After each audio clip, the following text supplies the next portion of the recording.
आज अति आनंदित आज से जो नुआ मंदिरटी आज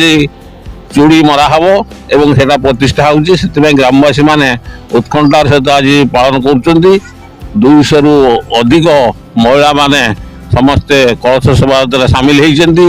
एवं पूजा कार्य बर्तमान चली तिहिड़ी ब्लॉक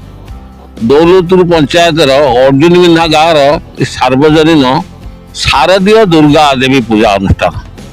आज प्राय 100 वर्ष पूर्वे एठिकार जे थिले जमीदार स्वर्गत प्रहलाद चंद्र दास एटा को आरंभ करथिले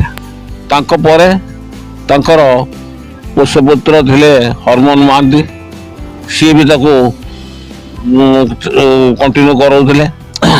तापर तांको परे ग्रामवासी माने एकु दल मत निर्विशेष समस्ते एकु पूजाटी करचंती एवं एकु नहीं केवल अर्जुन बिन्धा नुहे 6 खंड गाँ पाखापाखि गाँ आमर ग्रामवासी मान मिलित उद्यम अनुष्ठान चली मंदिरटी या पूर्व या पार्श्वे जो अच्छी से पुराणा मंदिरटे था पुराणा मंदिर जराजीर्ण अवस्था को पड़ेगला तापर नुआ मंदिर गोटे पाखे आम तैयारी कलु ये हो 30 वर्ष एक सरकारी एवं बेसरकारी व्यक्तिगत सहानुभूति देते।